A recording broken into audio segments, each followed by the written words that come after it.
السلام علیکم کے ناولز پر آپ سب کو ویلکم۔ ایک خوبصورت ناول کے ساتھ حاضر ہیں جس کا نام ہے رتوں کے آنچل میں۔ ناول کے رائٹر ہیں افشاں آفریدی۔ چلیں ناول کی جانب بڑھتے ہیں۔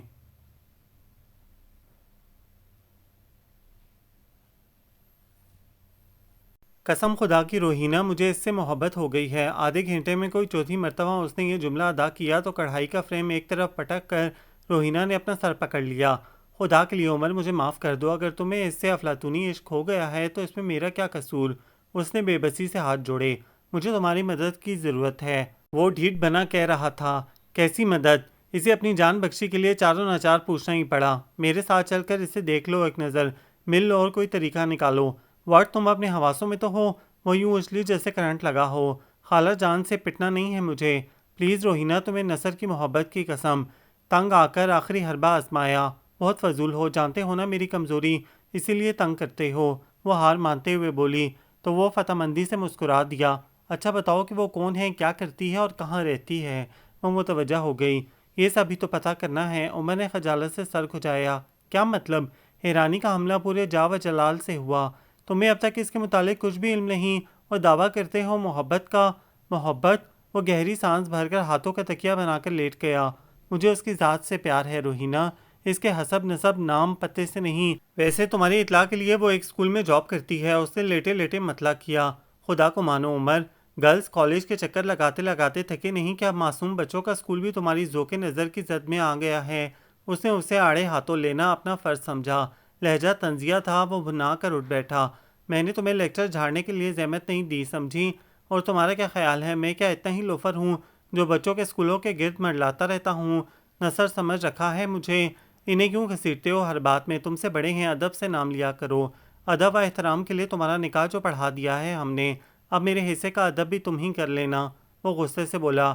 اچھا، فضول باتوں میں میرا وقت ضائع مت کرو اور بک بھی چکو۔ آگے کیا کہہ رہے تھے؟ اس نے جان چھڑانا چاہی۔ وہ چیکو کے اسکول میں ٹیچر ہے، نام معلوم نہیں، بس اتنا جانتا ہوں کہ کسی گرلز ہاسٹل میں رہتی ہے۔ وہ ناراض ناراض سا بتا رہا تھا۔ پیچھے کیا ہوگا اس کا؟ روہینہ نے اندازہ لگایا۔ جب اتنی زحمت گوارا کی تھی تو محترمہ کا اس میں گرامی بھی دریافت کر لیا ہوتا۔ پیچھا نہیں کیا تھا میں نے۔ اس روز ذکی اپنی کزن کو ہاسٹل چھوڑنے گیا تھا، جب دیکھا تھا اسے، وہ مجرمانہ انداز میں سر جھکائے اقبال جرم کر رہا تھا۔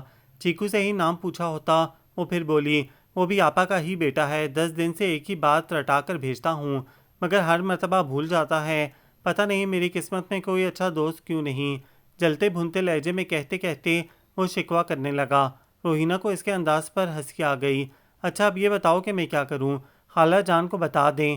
وہ بڑے خلوص سے پوچھ رہی تھی۔ ہرگز نہیں، وہ بری طرح بتکا۔ ابھی ان پر سے نفیس پھپھی کی دختر نیک اختر زہرہ کا بھوت نہیں اترا۔ بیزاری سے کہتے ہوئے وہ دوبارہ لیٹ گیا۔ تو پھر تم ہی بتاؤ کہ میں کیا کروں؟ وہ بیزاری سے بولی، میرے ساتھ چلنا کل چیکو کو لینے، میں تمہیں اشارے سے بتا دوں گا، پھر باقی معاملہ تمہارے اوپر ہے۔ او نو، میرے ناتواں کندھے اس بار گراں کے متمحل نہیں ہو سکتے۔ وہ سٹ پٹائی۔ لا حول ولا قوت، کیسی ڈرپوک لڑکی سے پالا پڑا ہے۔ خدا کی قسم، اگر تمہاری جگہ نثر ہوتا تو اسے دلہن بنا لیتا۔ روہینہ نے اس کی بات کاٹی۔ جی مگر میری نہیں، اپنی، اس نے جل کر چڑھانے والے انداز میں کہا۔ بہت گھٹیا شخص ہو، مجھے تنگ کرنے کے لیے اپنا بھی کام خراب کرتے ہو۔ وہ شاکی نظروں سے دیکھنے لگی تو اس نے دونوں ہاتھوں پر سر گرا لیا۔ او مائی گاڈ، صرف تمہیں منانے پر ہی میری ساری انرجی ضائع ہو رہی ہے، تو آگے کے محاذ کون سر کرے گا؟ دیکھو عمر، اب سنجیدہ ہو جاؤ۔ خالہ جان زورا کے لیے سیریس ہو گئی ہیں اور تم ہو کے ادھر ادھر وقت گنوا رہے ہو۔ میری بات مانو تو عشق و عاشقی کے چکر سے نکل کر سیدھے سیدھے والدین کی رضا میں راضی ہو جاؤ، ایمان سے بہت سکھ پاؤ گے۔ وہ اس کی پچھلی تقریر بھول کر ناصحانہ انداز میں کہہ رہی تھی۔ یہ کہاں کی دوستی ہے کہ بنے ہیں دوست ناسیہ؟ کوئی چارہ ساز ہوتا، کوئی غم گسار ہوتا۔ اسے دیکھتے ہوئے بڑے درد سے شعر پڑھا تو روہینہ کو اپنی نصیحت گنوانے کا سخت افسوس ہوا۔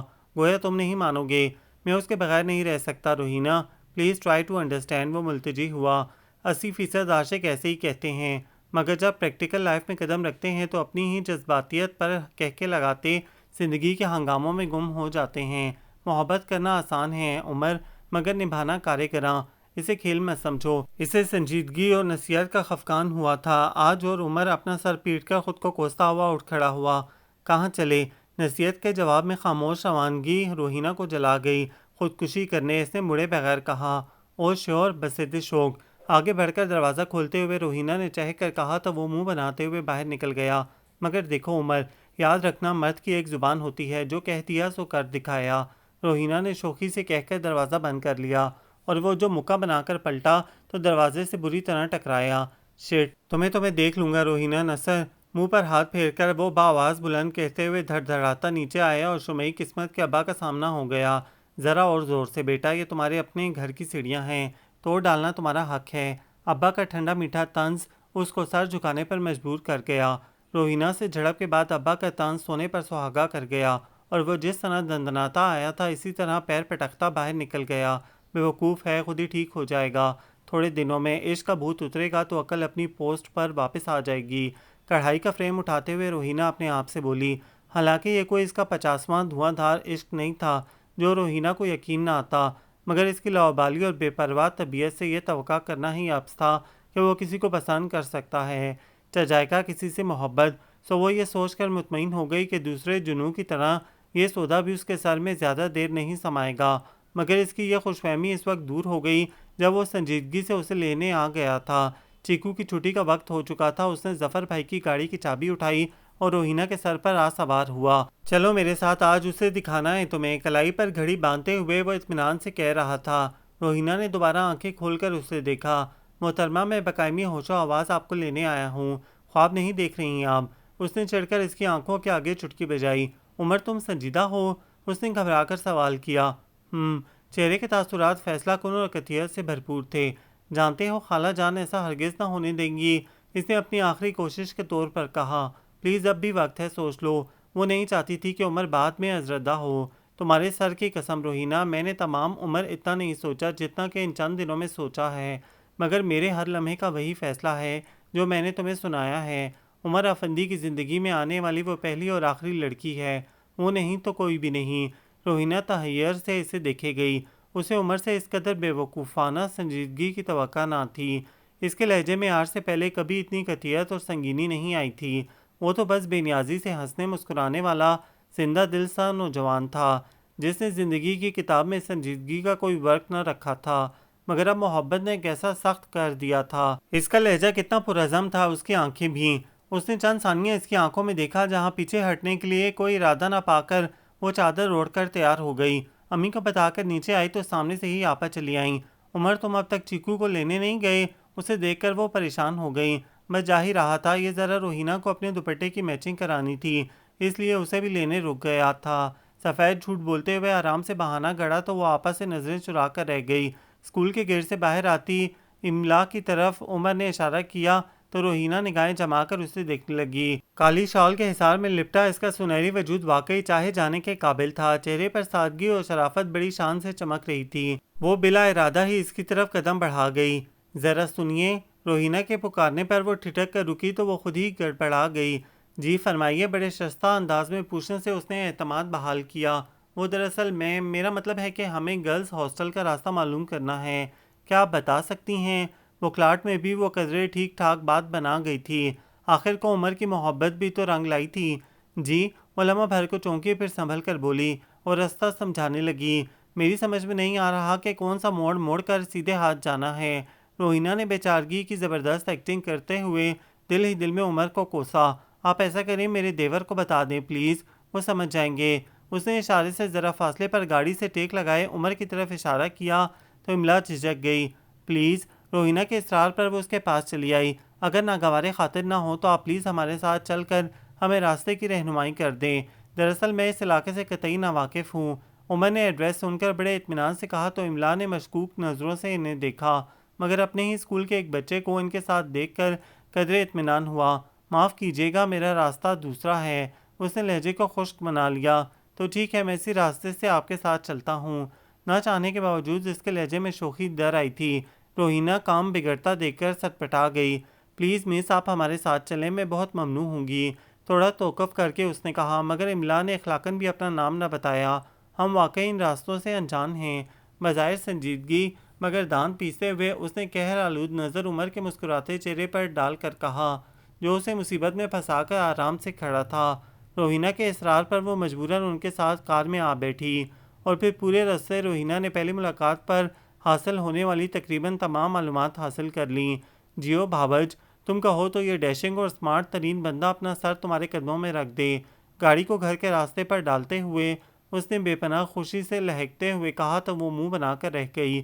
مجھے اس ڈبے کا کیا کرنا جس میں سوائے بھس کے کچھ دھرا ہی نہیں۔ تمام کارگزاری کے بعد خالہ جان کے خوف کا بھوت اس کے سر پر پھر آ سوار ہوا تھا۔ ہاں چلو اس میں کچھ تو ہے، نثر کا تو نرا کھوکا ہی کھوکا ہے۔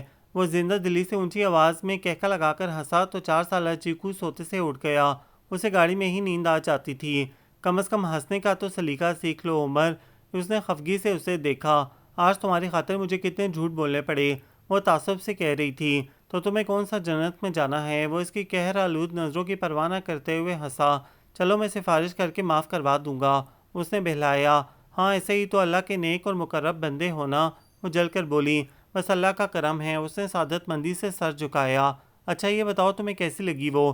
اچانک ہی سنجیدگی سے اس نے بڑی آس کے ساتھ پوچھا۔ بہت پیاری معصوم سی۔ اس نے صاف گوئی سے کام لیا تو وہ سرشار ہو گیا۔ بھائی ظاہر ہے عمر افندی کی چوائس ہے۔ گردن اکڑا کر وہ ہنستے ہوئے بولا۔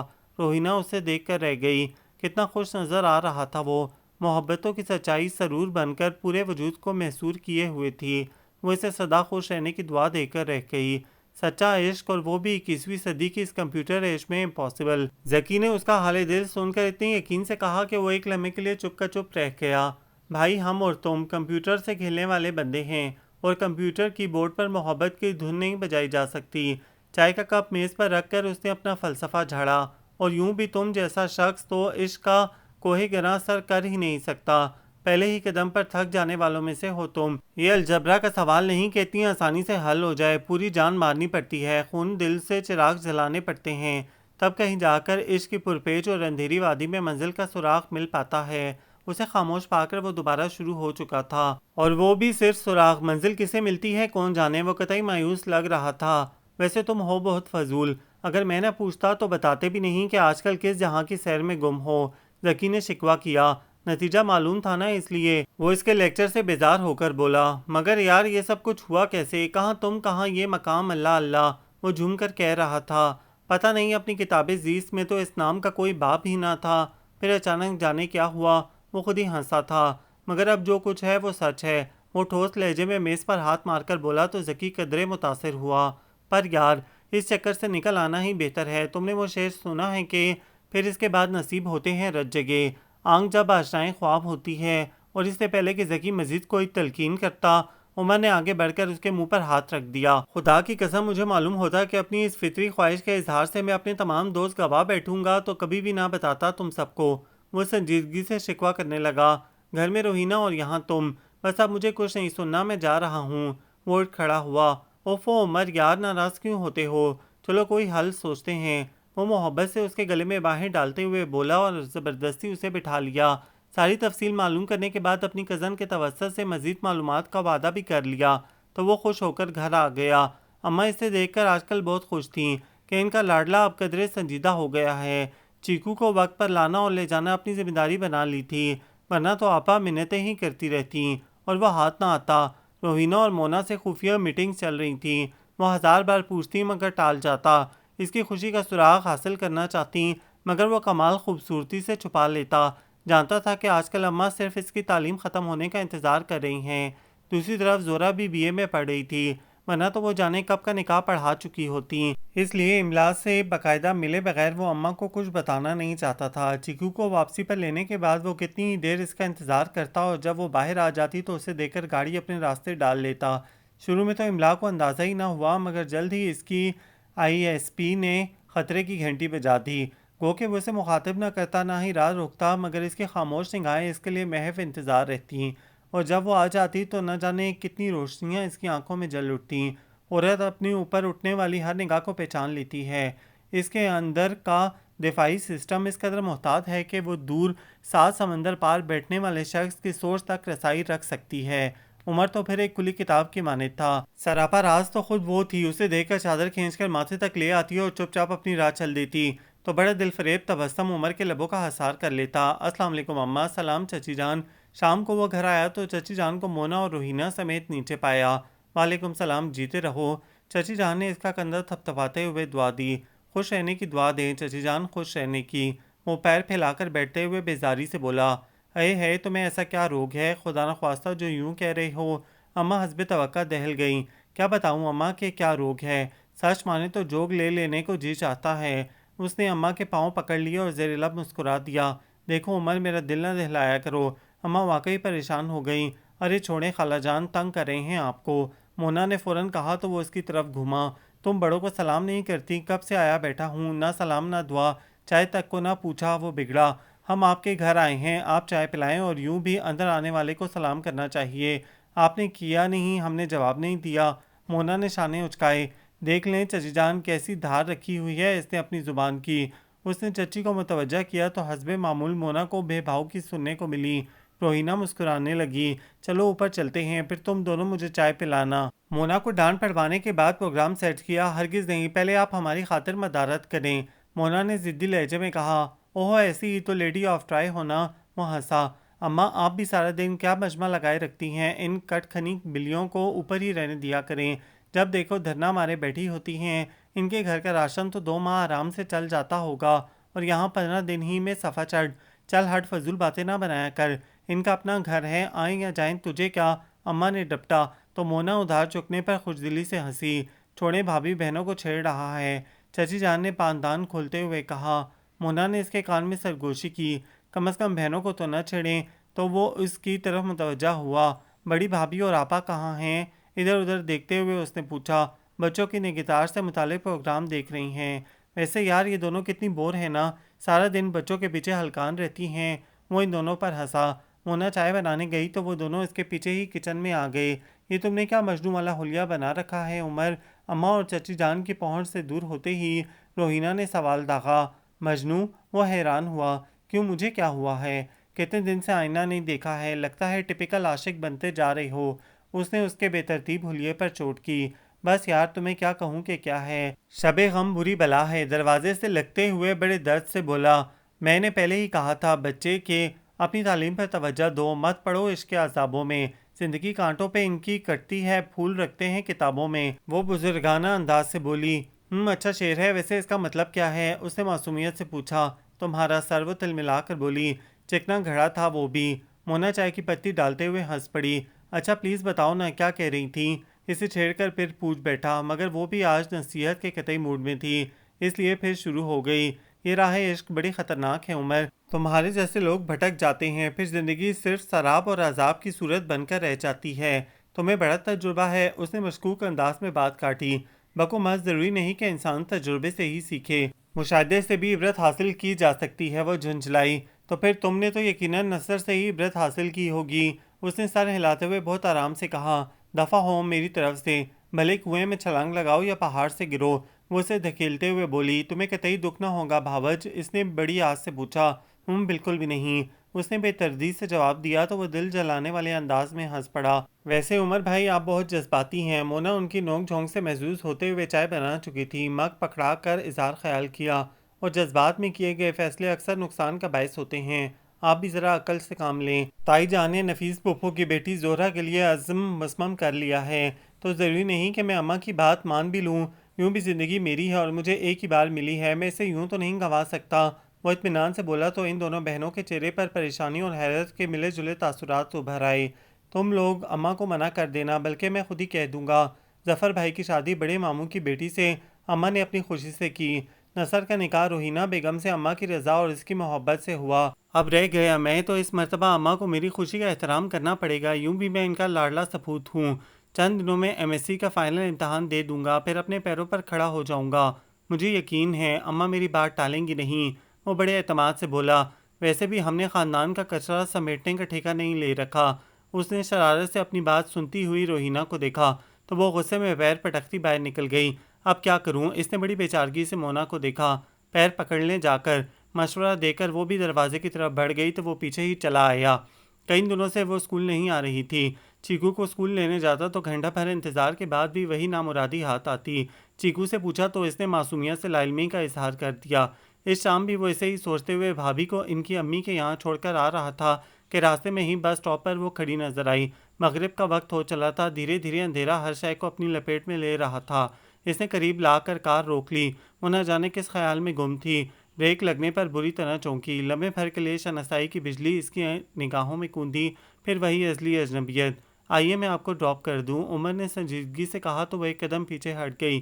جی نہیں شکریہ، میں چلی جاؤں گی۔ گھبراہٹ اس کے چہرے سے مترشی تھی۔ رات سر پر آ گئی ہے، بہتر یہی ہے کہ آپ میری بات مان لیں۔ اب کہ اس نے بڑی نرمی سے کہا، جی نہیں شکریہ، بس آنے والی ہے، میں چلی جاؤں گی۔ املا کا لہجہ ایک دم سخت ہو گیا تو وہ دروازہ کھول کر باہر نکل آیا۔ مجھے معلوم ہے کہ 2 منٹ بعد آپ کے احساس میں یہاں بسوں کی لائن لگ جائے گی، پھر بھی میں آپ سے گزارش کر رہا ہوں کہ میرے ساتھ چلیں۔ وہ چڑ سا گیا۔ ایک دو راہگیروں نے مڑ کر انہیں دیکھا۔ اب یہاں تماشا نہ بنوائیں، وقت دیکھیں اور شہر کے حالات۔ ویسے بھی مجھے آپ سے بے حد ضروری بات کرنی ہے۔ وہ وہیں جمع کھڑا تھا۔ وہ ہونٹ کاٹتی خاموشی سے اندر بیٹھ گئی، کیونکہ کئی دوسرے لوگ متوجہ ہو گئے تھے۔ چاروں ناچار اس کی بات مان لی۔ کار سٹارٹ کرنے کے بعد کتنی ہی دیر وہ خاموشی سے اسے نوٹ کرتا رہا۔ وہ ہمیشہ کی طرح کالی چادر میں چھپی ہوئی تھی، چہرہ البتہ زرد زرد سا ہو رہا تھا۔ شاید کئی دنوں سے بیماری کی وجہ سے ہی اسکول نہیں آ رہی تھی۔ اس نے سوچا، اتنے دن سے کہاں ہیں آپ؟ بالآخر اس نے پوچھ لیا۔ وہ باہر دیکھتے دیکھتے چونکی۔ شاید بیمار تھیں، اس نے اندازاً کہا۔ وہ سر جھکا کر ناخن کھرچنے لگیں۔ آپ شاید میری جسارت پر خفا ہیں، مگر میری مجبوری ہے کہ میں بہت فیئر بندہ ہوں۔ جو دل میں ہے وہ فوراً کہہ دیتا ہوں، اور آج بھی میں نے آپ کو اسی لیے زحمت دی ہے کہ آپ میری بات سن لیں، جو کئی دنوں سے بازگشت بن کر میرے ارد گرد پھیل گئی ہے۔ اس کی تمید پر اس نے سر اٹھا کر ایک نظر اسے دیکھا۔ یوں تو میں یہاں بہت لمبے چوڑے مکالمے بول سکتا ہوں، مگر بلا وجہ کی لفاظی مجھے پسند نہیں، لہٰذا صاف صاف بات کروں گا۔ اسٹیئرنگ پر ہاتھ جما کر وہ اس کی طرف ہلکا سا رخ کر کے بیٹھ گیا۔ میں عمر افندی ہوں، گھر میں 2 بھائیوں سے چھوٹا اور اماں کا لاڈلا۔ کمپیوٹر سائنس میں ماسٹرز کا فائنل ایئر ہے یہ میرا۔ ایک بھائی کی شادی ہو گئی ہے، دوسرے کا نکاح، لہٰذا اب میرا ہی نمبر ہے۔ وہ اپنے بارے میں بتا رہا تھا، میں آپ کو پسند کرتا ہوں اور یہ بات آپ جانتی ہیں، اس نے بڑے اعتماد سے کہا، اور میں آپ کی رائے جاننا چاہتا ہوں۔ اپنی بات مکمل کر کے وہ چپ ہو گیا۔ اس نے بات اتنے آرام سے کہی تھی جیسے یقین ہو کہ وہ انکار نہیں کرے گی۔ کچھ دیر بیٹھی وہ سوچتی رہی کہ کیا جواب دے۔ اس کا کہنا غیر متوقع نہیں تھا، مگر اس صورتحال نے اسے کچھ نروس سا کر دیا۔ میں آپ کو کیسا لگتا ہوں؟ کیا آپ بتانا پسند کریں گی؟ وہ خاموش رہی تو وہ خود ہی بول پڑا، آپ شاید بہت اچھے ہیں، مگر ضروری نہیں کہ ہر اچھے شخص کو پسند بھی کیا جائے۔ بہت سوچ کر بڑے نپے تلے انداز میں اس نے جواب دیا تو لمحے بھر کے لیے عمر افندی کو جیسے سکتا سا ہو گیا۔ دوسرے لفظوں میں اس نے اسے رد کر دیا تھا۔ ٹھکرائے جانے کے اذیت ناک احساس نے تھوڑی دیر کے لیے اس کے ذہن کو مفلوج سا کر دیا۔ یہ وہی تو تھی جس کے پیچھے وہ دیوانہ ہو گیا تھا، جس نے اسے اچھا خاصا تماشا بنا دیا تھا۔ ایک ایسی تحریر لکھ دی تھی اس کے چہرے پر کہ ہر کوئی اس سے یہی پوچھتا، عمر تمہیں ہو کیا گیا ہے؟ اور آج وہ اتنے آرام اور اطمینان سے اس سے کہہ رہی تھی کہ باوجود ایک پرکشش شخصیت کے وہ اسے ناپسند ہے۔ شدید جذبے کے تحت اسٹیئرنگ پر اس کی گرفت سخت ہو گئی۔ اس کی وجہ جان سکتا ہوں؟ اس نے بمشکل خود کو بولنے کے قابل کیا، میں وجہ بتانے کی پابند نہیں۔ املا نے سپاٹ لہجے میں کہہ کر اپنی نظریں باہر سڑک پر مرکوز کر دیں۔ وہ بنا کچھ کہے اسے ہاسٹل کے گیٹ پر چھوڑ کر آگے بڑھ گیا۔ ٹائر بری طرح چرچرائے اور وہ کار بڑھا لے گیا۔ کتنی دیر وہ اڑتی ہوئی گرد دیکھتی رہی، پھر گہرا سانس بھر کر اندر چلی گئی۔ یہ نہیں تھا کہ اسے اپنے بارے میں کوئی زبردست خوش فہمی تھی، مگر یوں بھی نہیں تھا کہ وہ اتنی آسانی سے اپنے رد کیے جانے کو بھلا دیتا۔ شکل، تعلیم، خاندان اور شخصیت، ہر لحاظ سے وہ اتنا مکمل تھا کہ کتنے ہی دن وہ خود کو ٹھکرائے جانے کا جواز ہی تلاش کرتا رہا۔ سارا دن سڑکوں پر بائک دوڑاتا پھرتا، ہر چہرے میں اسے ہی گھونچتا رہتا۔ بعض مرتبہ یوں بھی ہوتا ہے کہ انسان کسی شے کی خواہش کرتا ہے، اور اگر وہ نہ ملے تو وہ خواہش شدید تمنا کا روپ دھار لیتی ہے، نارسائی حسرت کو جنم دیتی ہے، اور جذبے منہ زور ہو جاتے ہیں۔ عمر کا جذبہ محبت اس وقت سخت کشمکش میں تھا۔ جو شخص بچپن سے محبت کے صلے میں دگنی محبت حاصل کرنے کا عادی ہو، جس کی خواہش لبوں پر آنے سے پہلے ہی پوری کر دی گئی ہو، جسے ہر شخص کی توجہ، محبت اور پیار حاصل رہا ہو، اسے جب یوں ناکام ہونا پڑے تو دل پر ضرب تو لگتی ہی ہے۔ کتنے ہی دن وہ خود کو یہ یقین نہیں دلا پایا کہ وہ ہار گیا ہے، اسے شکست ہو گئی ہے، اور سچے جذبوں کی شکست تو یوں بھی انسان کو توڑ کر رکھ دیتی ہے۔ سو وہ بھی ٹوٹ سا گیا، اور یہ ٹوٹ پھوٹ اس دن اور شدید ہو گئی جب اسے ذکی کے ذریعے املا کا فیملی بیک گراؤنڈ معلوم ہوا۔ کتنی ہی دیر وہ کچھ بول نہ پایا، بس ایک ٹیک ذکی کو دیکھے گیا۔ نہیں ذکی، یہ جھوٹ ہوگا، تمہاری کزن کو کسی نے غلط اطلاع دی ہوگی۔ جھوٹی تسلی سے خود کو بہلانے کے لیے اس نے بڑی آس سے کہا، اگر تم چاہتے ہو کہ میں تمہیں بہلاؤں تو ٹھیک ہے، ورنہ سچ یہی ہے پیارے، ذکی نے اس کے ہاتھ پر اپنا ہاتھ رکھ کر دباتے ہوئے کہا، املا واقعی ایک کلب سنگر کی بیٹی ہے اور اس کے والد اس شہر کی مشہور ہستی ہیں جنہوں نے اس کی ماں سے محض جذبات میں آ کر شادی کر لی تھی اور اب تک اس شادی کو ڈسکلوز نہیں کیا ہے، اور تم تو جانتے ہی ہو کہ اس صورتحال میں ایسے والدین کی اولاد کو دنیا قبول نہیں کرتی۔ وہ سمجھا رہا تھا مگر عمر کو لگ رہا تھا جیسے وہ ایک ایک کر کے اپنے سارے پتے گنواتا چلا جا رہا ہے۔ شکست اس کا مقدر بن گئی ہے اور املا کے انکار کے بعد یہ خبر اس کے حواسوں پر بجلی بن کر گری۔ بھول جا میرے یار، ہو جاتا ہے زندگی میں ایسا۔ میں نے تجھے پہلے بھی کہا تھا کہ اس طرح کے مسافروں کو منزل نہیں ملتی، یہ تو بس سراب ہے جو انسان کو کشا کشا کھینچتا چلا جاتا ہے، یہاں تک کہ وہ ایک ایسے مقام پر پہنچ جاتا ہے کہ جہاں سے نہ تو آگے ہی بڑھ سکتا ہے نہ ہی واپسی کا کوئی راستہ مل پاتا ہے۔ ذکی کی آنکھیں کسی غیر مرئی نقطے پر مرکوز تھیں۔ وہ چپ چاپ آنکھیں بند کر کے بیٹھ گیا۔ تم بہت جذباتی ہو عمر، ضروری نہیں کہ ایک ہی شاٹ میں گیند گول میں چلی جائے۔ کبھی کبھی کئی مرتبہ کی کوشش کے باوجود انسان اپنے مقصد میں کامیاب نہیں ہو پاتا۔ زندگی صرف حاصل کرنے کا ہی نہیں، کھونے کا بھی نام ہے میرے دوست، اور تم اس لیے اس قدر ڈسہارٹ ہو رہے ہو کہ تم بہت جلد اٹیچ ہو جاتے ہو، زندگی اور موت کا سوال بنا لیتے ہو اپنی خواہش کو۔ وہ اس کے شانے پر دھیرے سے ہاتھ رکھتے ہوئے بولا، پلیز ذکی، وہ صرف میری خواہش ہی نہیں، میری آرزو، میری تمنا ہے۔ میں اسے اس حسرت کا لبادہ نہیں اڑا سکتا۔ وہ دبی دبی زبان میں چیخ پڑا، اوکے میرے یار اوکے، مگر بعض اوقات انسان اپنے مقدر کے آگے ہار بھی جاتا ہے۔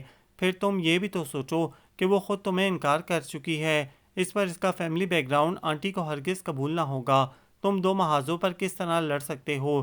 اگر وہ بھی انٹرسٹڈ ہوتی تو میں تمہیں مشورہ دیتا کہ زمانے سے ٹکرا جاؤ، مگر جب وہ ہی تمہارا ساتھ نہیں دے رہی تو تم کب تک جنگ کر سکتے ہو؟ بالآخر تمہیں سرنڈر کرنا ہی ہوگا۔ ذکی نے مضبوط اور ٹھوس لہجے میں کہا تو وہ سوچو کہ بھنور میں ڈوبتا ابھرتا چپ چاپ اٹھ کھڑا ہوا۔ ایک بات یاد رکھنا عمر، وہ بہت خوددار لڑکی ہے، اسے معلوم تھا کہ تمہاری فیملی اسے قبول نہیں کرے گی، اسی لیے تمہیں انکار کر دیا ہے تاکہ تمہارے گھر والوں کے ریجیکٹ کرنے کا دکھ نہ سہنا پڑے، لہٰذا اب جو کچھ بھی کرو سوچ سمجھ کر کرنا، کہیں ایسا نہ ہو کہ تمہارا کوئی بھی قدم اس کے لیے آزار بن جائے۔ ذکی کی نصیحت پر اس نے خالیہ ذہنی سے اسے دیکھا اور کچھ کہے بغیر گھر واپس آ گیا۔ 3-4 دن سے وہ کمرے میں بند تھا، اماں کو اس کا دروازہ بند دیکھ کر بلا وجہ ہی ہول آتے تھے۔ آج کل اس کی خاموشی سے گھر میں سناٹوں کا راج تھا۔ روہینہ اور مونا اوپر ہوتی تھیں، آپا اپنے بیٹے میں گم اور بھابھی اپنے بچوں میں۔ ابا کی خاموش شخصیت ویسی ہی چپ چاپ تھی اور ظفر بھائی رات گئے ہی کلینک سے لوٹتے۔ ایسے میں اماں گھر میں بلائی پھرتیں، یا پھر چچی جان کو بلا لیتیں یا خود ان کے پاس چلی جاتیں۔ بارہا اس سے پوچھا کہ اسے کیوں چپ لگ گئی ہے، مگر اس کا ایک ہی جواب ہوتا، اماں اسٹڈی کر رہا ہوں، آپ کو پتہ تو ہے کہ میرا آخری سال ہے یہ، اس لیے اس مرتبہ زیادہ محنت کر رہا ہوں۔ اور اماں کامیابیوں کے لیے دعائیں کرتیں، واپس چلی جاتیں۔ چیکو کے لیے اس نے ڈرائیور کا انتظام کر دیا تھا، خواہ ہی آپا کو وہم گھیرے رکھتا تھا، ورنہ اور بچوں کی طرح اسے بھی وین چھوڑنے آ سکتی تھی، مگر شادی کے 6 ماہ بعد ہی بیوگی کے صدمے نے انہیں بے حد کم گو اور خوفزدہ کر دیا تھا۔ ان کی زندگی کا محور صرف اور صرف چیکو تھا اور اس کی حفاظت کے لیے وہ ضرورت سے زیادہ پریشان رہتی تھیں۔ تو یہ تو طے ہے مس املا نثار کہ میں تم سے دستبردار نہیں ہو سکتا، تم چاہے کسی کی بھی بیٹی ہو، مجھے تمہارے ماضی اور خاندان سے کوئی سروکار نہیں، تمہیں ہر صورت عمر افندی کی چاہت قبول کرنا ہوگی۔ کئی دن کی لگاتار سوچ کے بعد اس کا ذہن اسی فیصلے پر جم گیا تھا۔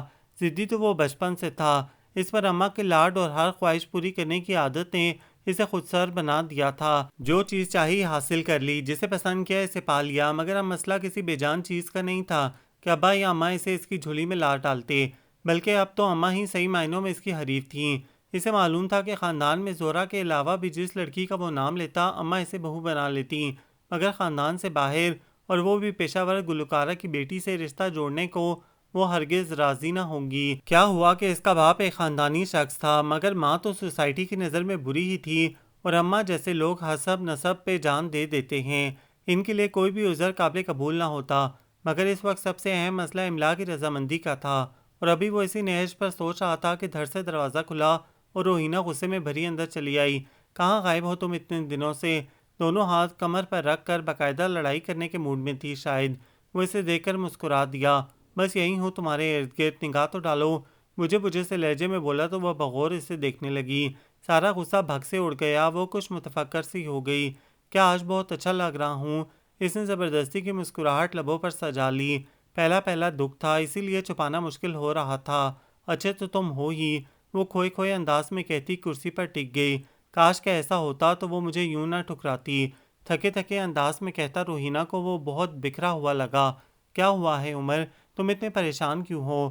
وہ بے چین ہو گئی اور وہ جانتا تھا کہ اس سے چھپانا فضول ہے، سو سارا حال بیان کر بیٹھا۔ اوہ نو، یہ تو بہت بری خبر ہے۔ خالہ جان تو ویسے ہی مشکل سے راضی ہوتی، مگر اب تو یہ بات ناممکنات میں سے ہی لگ رہی ہے۔ وہ پرسوچ لہجے میں بولی، اب کیا کرو گے؟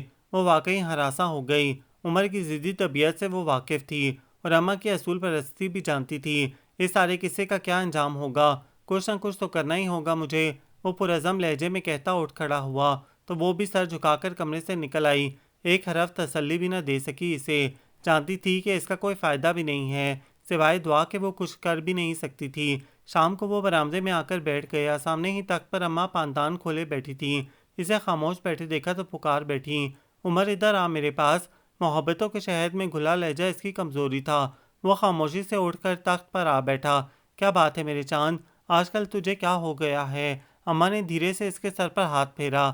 کچھ نہیں اماں، بس پڑھائی کا بوجھ ہے۔ وہ جھوٹ بولتے ہوئے نظریں چرانے لگا۔ جی تو چاہ رہا تھا کہ دل کھول کر رکھ دے اماں کے آگے، اولاد کتنی ہی جوان کیوں نہ ہو جائے، آنسو بہانے کے لیے ماں کی گود ہی اچھی لگتی ہے۔ آج کل تو یوں بھی وہ سخت اپسیٹ تھا۔ اتنا بوجھ نہ لے عمر، پڑھائی زندگی تھوڑی ہے۔ انہوں نے دلار سے اس کا ماتھا چوما۔ پھر تو اتنا ہونہار ہے، تجھے کیا فکر؟ بس اللہ پر چھوڑ دے، سب ٹھیک ہو جائے گا۔ اماں نے اس کا سر گود میں رکھ لیا تو وہ چپ ہو گیا۔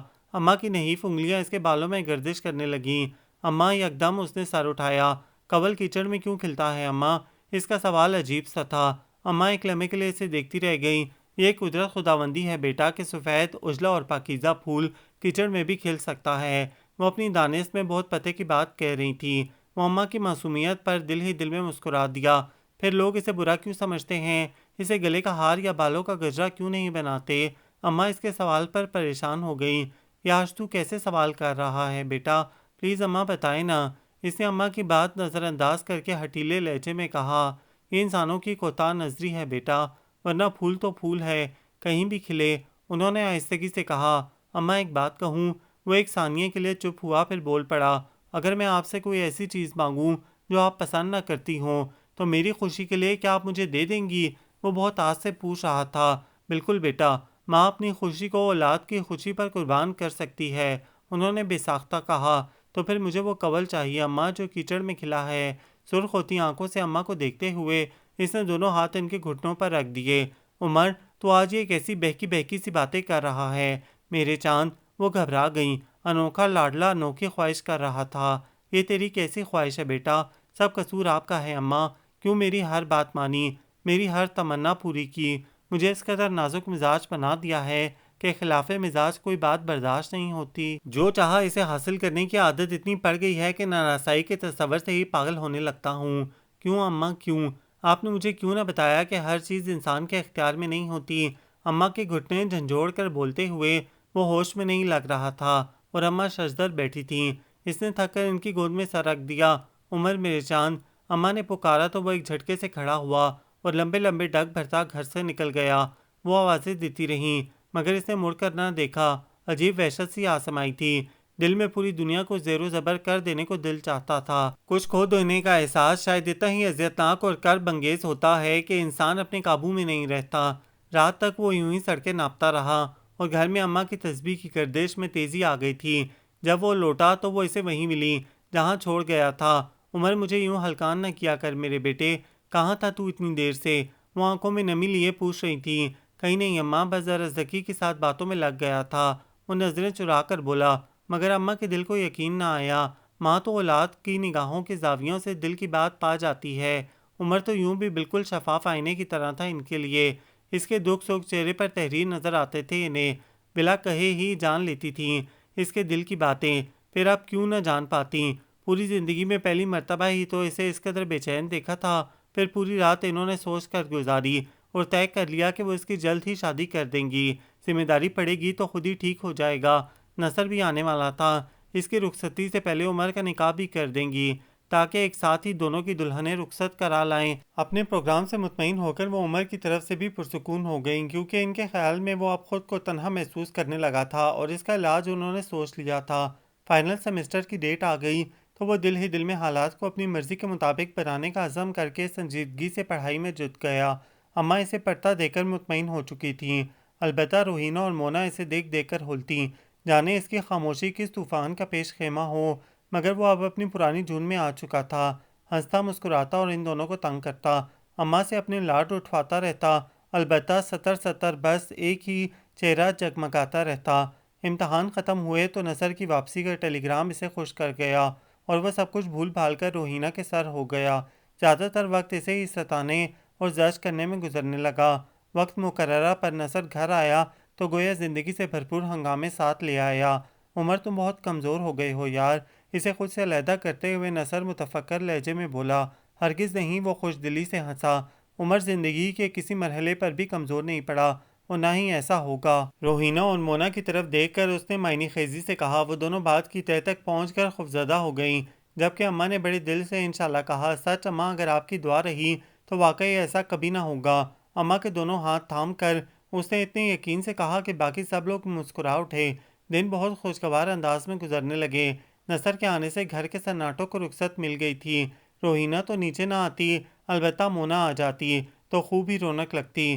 آج کل یوں بھی اس کا برتھ ڈے آنے والا تھا اور وہ اسی مخمصے میں پھنسا تھا کہ کیا گفٹ کرے۔ لڑکیوں کی شاپنگ کا اسے ایسا کوئی خاص تجربہ نہ تھا، ہمیشہ ہی روحینہ کو گھسیٹتا، مگر آج کل چچی جان نے اسے گھر سے باہر نکلنے کو منع کر رکھا تھا، وجہ جاننے سے وہ قاصر تھا۔ ریڈی میڈ گارمنٹس کی دکان میں وہ یوں ہی گھوم رہا تھا کہ یکدم نظر سامنے پڑی تو جم کر رہ گئی۔ آج کتنے ہی عرصے بعد اسے دیکھا تھا۔ وہ ذکی کی کزن رائمہ کے ساتھ تھی، ہمیشہ کی طرح کالی چادر میں چھپی ہوئی۔ ہیلو عمر بھائی، رائمہ اسے زبردستی گھسیٹ کر لائی تھی۔ ہیلو بھائی، کیسی ہو؟ وہ مسکرایا۔ ایک دم فرسٹ کلاس، آپ سنائیں کیسی گزر رہی ہے؟ اس نے فریش لہجے میں معنی خیزی سے سوال کیا۔ جی رہا ہوں اس اعتماد کے ساتھ، زندگی کو میری ضرورت ہے۔ بلیک پینٹ، وائٹ شرٹ میں پینٹ کی جیبوں میں ہاتھ ڈالے دل فریب انداز میں شعر پڑھتا املا کو وہ بہت مختلف لگا۔ چہرے پر صداقت کی روشنی اور آنکھوں سے جھلکتا عزم اسے متاثر کر گیا۔ زندگی کو واقعی آپ جیسے زندہ دل لوگوں کی ضرورت ہے، اس نے تائیدی انداز میں سر جھٹکا۔ اور ہم جیسے زندہ دل لوگوں کو بھی تو زندگی کی ضرورت ہے محترمہ۔ زندگی پر زور دے کر کہتے ہوئے غائرانہ نظر املا پر ڈالی۔ کبھی سوچا ہے اس نقطے پر؟ املا دوسری طرف متوجہ تھی، مگر اس کے لہجے میں چھپی بے چینی اس بات کی خماس تھی کہ سوال اسی سے ہے۔ آف کورس ناٹ، رائمہ کھلکھلائی۔ تو پھر اب ضرور سوچنا، جتانے والے انداز میں بجائے رائمہ سے کہتا وہ رخ موڑ کر شاپنگ سینٹر سے نکلتا چلا گیا۔ پتہ نہیں کیا اسرار تھا اس کی شخصیت میں کہ عمر جیسا لاپرواہ شخص بھی چونک گیا تھا۔ وہ جو ایک نظر ڈال کر دوسری ڈالنا بھول جاتا تھا، اب جیسے اس کی ایک نقطے پر نگاہیں جم گئی تھیں۔ یہ نہیں تھا کہ وہ حور شمائل تھی یا کائنات کی تمام تر خوبصورتی اس میں آ سمائی تھی۔ سچ تو یہ تھا کہ اس نے کبھی ڈھنگ سے اسے دیکھا بھی نہ تھا، مگر بس ایک فسوں تھا اس کی شخصیت میں، کوئی سحر تھا جس نے اسے محصور کر دیا تھا، مقید کر لیا تھا اپنے حصار میں۔ مونا نے پوچھا بھی کہ آخر اس کی کیا خوبی اسے تسخیر کر گئی ہے، تو جواب میں بس وہ سوچتا ہی رہا اور وہ خیالات کا تانا بانا الجھتا گیا۔ محبتیں شاید ودیعت کی جاتی ہیں، جس کے دل کو بھی اس کا امین بنا دیا جائے، کوئی جواز پیش نہیں کیا جا سکتا، اور خود اسے بھی نہیں معلوم تھا کہ وہ اسے کیوں چاہنے لگا ہے، شاید بلا وجہ ہی، بغیر کسی جواز کے ہی۔ اماں آج کل چچی جان کے ساتھ خفیہ میٹنگز میں مصروف تھیں۔ وقفے وقفے سے ابا، ظفر بھائی، آپا اور بھابھی کو شامل مذاکرات کر لیا جاتا۔ اسے معلوم تھا کہ اندر کیا کھچڑی پک رہی ہے، مگر منتظر تھا کہ کب اماں اس سے بات کرتی ہیں، اور بالآخر اس کا انتظار اس شام ختم ہو ہی گیا جب اماں نے اسے بڑے رازدارانہ انداز میں اپنے پاس بلا لیا۔ عمر، میں نے سوچا ہے کہ نفیس سے زہرہ کو مانگ لوں۔ ادھر ادھر کی بے ضرر باتوں کے بعد اماں نے دھماکہ کیا، مگر وہ پرسکون بیٹھا رہا۔ کیوں اماں، زہرہ کوئی آٹا یا نمک ہے کہ آپ اسے مانگ لیں گی؟ ویسے بھی ابھی ہم اتنے غریب تو نہیں ہوئے کہ مانگ تانگ کر گزارا کریں۔ وہ انجان بنتے ہوئے بولا تو اماں نے مسکرا کر ایک دھموکہ جڑ دیا۔ ارے بیوقوف، میں تیرے لیے زہرہ کا رشتہ مانگنے کی بات کر رہی ہوں۔ خوشی سے تمتماتے چہرے کے ساتھ اماں کا لہجہ بھی مسرت سے لبریز تھا۔ لاڈلے بیٹے کے سر پر سہرہ دیکھنے کا تصور ہی اتنا خوشگن تھا کہ وہ محصور سی بیٹھی تھیں۔ اماں کا چہرہ دیکھتے ہوئے اسے ان کی خوشیوں کو قتل کرنے کا حوصلہ نہ ہوا، مگر یہی وہ وقت تھا جب اسے اپنے لیے کوئی نہ کوئی حتمی قدم اٹھانا ہی تھا۔ ابھی نہیں تو کبھی نہیں، اس نے سوچ کر لفظوں کو ترتیب دیا۔ اور اگر اماں میں یہ کہہ دوں کہ مجھے زہرہ سے تو کیا خاندان کی کسی لڑکی سے بھی شادی منظور نہیں تو؟ نظر اٹھا کر اماں کے دھواں ہوتے ہوئے چہرے کی طرف دیکھا۔ عمر، اماں ساکت رہ گئیں۔ یہ تو کیا کہہ رہا ہے؟ میں ٹھیک کہہ رہا ہوں اماں، وہ خوفناک حد تک سنجیدہ ہو گیا۔ میں کسی اور کو پسند کرتا ہوں، دل کڑا کر کے کہہ دیا۔ اسے اماں کی ناراضگی کا خوف تھا اور ان کی خوشیوں کو پامال کرنے کا ملال، ورنہ تو اس راہ میں کوئی چیز اس کے لیے رکاوٹ نہ تھی۔ وہ کون ہے، اس کے والدین کیا کرتے ہیں، کہاں رہتی ہے؟ کتنی ہی دیر خاموش رہنے کے بعد اماں نے ٹوٹے ہوئے لہجے میں پوچھا تو اس سے جھوٹ نہ بولا گیا۔ املا اور اس کے والدین کے بارے میں ایک بات بتا دی، وہ انہیں دھوکے میں نہیں رکھنا چاہتا تھا، ساری دنیا سے جھوٹ بول سکتا تھا مگر اماں کی معصومیت کو فریب نہیں دے سکتا تھا۔ عمر، اماں کے لہجے میں ایسی گھن گرج تھی کہ وہ تھم سا گیا۔ مجھے تیرا یہ فیصلہ نامنظور ہے۔ صفاقی سے فیصلہ سناتے ہوئے اماں اسے وہ اماں تو نہ لگیں جو اس کی ذرا ذرا سے خواہش پر قربان ہو جاتی تھیں۔ کیوں اماں، کتنے کرب سے پوچھا اس نے، مگر اماں کا دل نہ پسیجا۔ کیونکہ میں مخمل میں ٹاٹ کے پیون نہیں لگا سکتی، یہ خاندان کے وقار کا سوال ہے، میں اپنے خون میں کسی گندے خون کی ملاوٹ۔ اماں چپ ہو جائیں، اس نے تڑپ کر اماں کی بات کاٹی۔ پلیز اماں، اس کی شرافت اور پاکیزگی کو گالی نہ دیں۔ شرافت، پاکیزگی؟ ہاں، اماں نے حقارت سے کہا، ان لوگوں کے دامن سدا اس دولت سے خالی رہتے ہیں اور تیرے جیسے بیوقوف اور جذباتی نوجوانوں کو اپنے دام میں پھنسانا ان کا شیوا ہوتا ہے۔ اماں کا لہجہ نفرت اور تہذیب سے زہریلا ہو گیا تھا۔ وہ شرزر انہیں دیکھ رہا تھا۔ خدا کے لیے اماں، یہ بہتان نہ مانتے، اس نے ملتجی ہو کر گلہ آمیز لہجے میں کہا۔ وہ ایک شریف باپ کی اولاد ہے۔ اور ماں؟ اماں نے کٹیلے لہجے میں طنز سے پوچھا۔ وہ جو کوئی بھی تھی، مجھے اس سے کوئی سروکار نہیں۔ وہ غصے میں اٹھ کھڑا ہوا۔ مگر مجھے اس سے سروکار ہے، اماں نے بلند آواز میں کہا۔ سمندر میں رہ کر وہ بھی اپنا دامن تر ہونے سے نہ بچا سکی ہوگی، انہوں نے دلیل دی۔ پر آپ نے تو کہا تھا اماں کہ کنول کیچڑ میں کھل کر بھی پاکیزہ رہتا ہے، اس نے پچھلی بات کا حوالہ دیا۔ مجھے لفظوں کے ریشم میں مت الجھاؤ عمر، میں بس اتنا جانتی ہوں کہ خون اپنا رنگ ضرور دکھاتا ہے۔ وہ لڑکی تیرے لیے، اس خاندان اور ہماری شرافت کے لیے موزوں نہیں، میں تیرے ماتھے پر داغ نہیں سجا سکتی۔ اماں بھی فیصلہ کن لہجے میں کہتی اٹھ کھڑی ہوئیں۔ تو پھر میرا فیصلہ بھی سن لیں اماں، اگر وہ نہیں تو کوئی بھی نہیں، میں تمام عمر یوں ہی تنہا گزار دوں گا۔ لمحے بھر میں اپنا فیصلہ سنا کر وہ لمبے لمبے ڈگ بھرتا گھر سے نکل گیا اور وہ سب لوگ جو ان کی بحث کی آواز سن کر آ گئے تھے ساکت و صامت کھڑے رہ گئے۔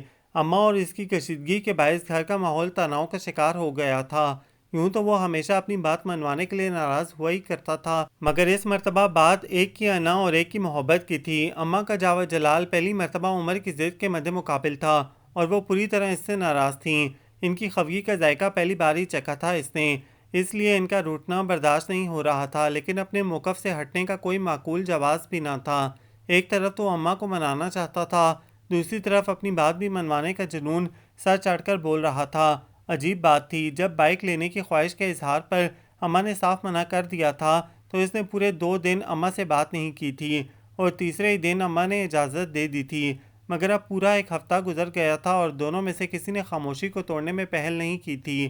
اسے اپنے لاڈلے ہونے کا زعم تھا تو اماں کو ماں ہونے کی حیثیت میں اپنے بڑے پن کا لحاظ تھا۔ ایک آدھ مرتبہ کی بحث و تمیز کے بعد اس نے کچھ کہنا چھوڑ دیا تھا۔ صبح کا گیا رات کو گھر میں گھستا۔ اس دوران سب نے ہی اپنی بساط کے مطابق اسے سمجھانے کی کوشش کی، نصیحتوں کے ٹوکرے الٹائے، مگر اس کی ایک ہی رٹ تھی کہ اماں کو میری بات ماننی پڑے گی۔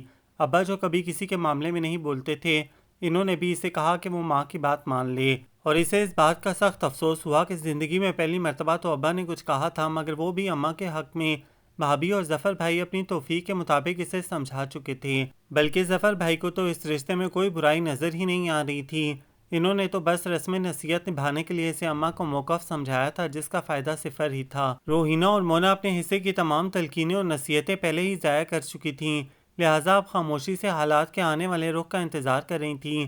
چنانچہ گھر میں کسی سے ووٹ آف فیور ملنا تقریباً ناممکن ہی تھا۔ رات وہ زکی کے ساتھ ادھر ادھر کی خاک چھان کر واپس لوٹا تو آپا کو اپنے کمرے میں منتظر پایا۔ کہاں رہتے ہو عمر؟ پورا پورا دن شکل نہیں دکھاتے۔ آپا اپنی ذات کے گنبد سے بہت کم باہر آتی تھی، مگر گھر کے ماحول اور اماں اور اس کے درمیان ناچاکی کے باعث آج وہ بھی اسے سمجھانے آ گئی تھیں۔ کہیں نہیں آپا، بس یوں ہی، جوتے اتارتے ہوئے سرسری انداز میں اس نے جواب دیا۔ ویسے بھی میری شکل دیکھ کر ہزاروں نفلوں کا ثواب تو ملتا نہیں، وہ مسکرایا۔ عمر، یہ سب کیا ہو رہا ہے؟ تم اماں کی بات مان کیوں نہیں لیتے؟ ان کے لہجے میں بڑی بے چارگی تھی، کیونکہ وہ جانتی تھیں کہ اسے سمجھانا ابس ہے۔ یہ سب میری وجہ سے نہیں ہو رہا آپا، صرف اماں کی ضد کے باعث ماحول خراب ہو گیا ہے۔ آپ خود بتائیے کہ کیا میری خواہش کوئی گناہ ہے جو اماں مجھے یوں سزا دینے پر تل گئی ہیں؟ میں نے کوئی جرم تو نہیں کیا جو اس کی پاداش میں مجھ سے سارے مان چھین لیے جائیں۔ آپ سب کہتے ہیں کہ میں ضدی ہوں، خود سر ہوں، مگر کیا اماں کا فیصلہ درست ہے؟ کیا میرا اپنی زندگی پر کوئی اختیار نہیں؟ وہ ٹوٹے ہوئے لہجے میں پوچھ رہا تھا۔ آپا کا دل جیسے کسی نے مٹھی میں لے لیا۔ نہیں عمر، ایسی بات نہیں، میں جانتی ہوں کہ تم حق پر ہو، مگر کیا آپا، آپ یقین کریں، وہ بہت اچھی لڑکی ہے، صرف اماں کے انکار کے باعث انکاری ہے۔ ذکی کی کزن رائما کے ذریعے سے معلوم ہو گیا ہے کہ میرے گھر والے اس بات پر راضی نہیں۔ بلیو می آپا، صرف اس بات پر وہ مجھے انکار بھی کر چکی ہے، جبکہ اماں کا خیال ہے کہ اس نے مجھے پھنسایا ہے۔ او مائی گاڈ، اس نے مٹھیاں بھینچ کر غصے سے کہا۔ پتہ ہے مجھے، جس کے لیے تم اماں جیسی عزیز ترین ہستی سے ٹکرا گئے ہو، وہ کوئی معمولی لڑکی تو نہ ہوگی۔ پر عمر، کبھی کبھی ہمیں اپنے بہت قریبی اور عزیز لوگوں سے جدا بھی ہو جانا پڑتا ہے، وہ جن کے بغیر سانس لینے کا تصور بھی سہانے روح ہوتا ہے۔ ان سے بچھڑ کر نہ صرف یہ کہ زندگی کا بوجھ اٹھانا پڑتا ہے، بلکہ بھاگتی دوڑتی دنیا کا ساتھ بھی دینا پڑتا ہے۔ ایسا کرنا پڑتا ہے عمر، کیونکہ ہم لوگ اپنی اپنی تقدیر کے فیصلوں کے آگے مجبور ہیں۔ آپا کسی غیر مرئی نقطے پر نظریں جمائے کھوئے کھوئے لہجے میں کہہ رہی تھیں، مگر میں اماں کے فیصلے کو تقدیر کا لکھا سمجھ کر قبول نہیں کر سکتا۔ انہیں میری بات ماننا ہوگی۔ وہ یوں میری پسند کو پرکھے اور دیکھے بغیر انکار نہیں کر سکتی۔ اس نے ہٹ درمی سے کہا، پلیز عمر، دیکھو تو، تمہارے اس اقدام سے گھر میں خزاؤں نے ڈیرے ڈال دیے ہیں۔ تم اماں کی پسند کو اپنا کر ایک مرتبہ پھر بہار کو اس گھر کا رستہ دکھا سکتے ہو۔ آپا کا لہجہ ملتجی تھا، چاہے میرے دل کا چمن برباد کیوں نہ ہو جائے۔ اس نے بڑے دکھ سے کہا، اللہ نہ کرے۔ آپا نے بے ساختہ اس کے لبوں پر ہاتھ رکھ دیا۔ تو پھر مجھے میری جنگ لڑنے دیں آپا، غازی یا شہید، اپنا تو بس یہی نعرہ ہے۔ آپا کا ہاتھ اپنے ہاتھوں میں لیتے ہوئے وہ یکدم شوق ہو گیا تو وہ بھی بھیگی پلکوں سے مسکرا دیں۔ پھر پوری رات وہ باہر ٹہل ٹہل کر اوس میں بھیگتا رہا اور اندر اماں کا چہرہ آنسوؤں سے۔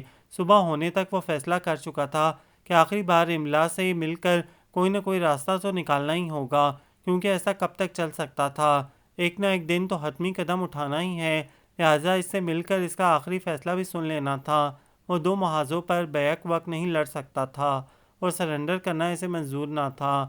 آپ اسے گرلز ہاسٹل کے لان میں اپنا منتظر دیکھ کر وہ حیران رہ گئی۔ جی میں، وہ سینے پر ہاتھ باندھ کر دیوار سے ٹک گیا۔ پھر کیا سوچا ہے آپ نے؟ اس نے استفہامیہ نظریں اس پر جما کر بہت سنجیدگی سے پوچھا۔ کس بارے میں؟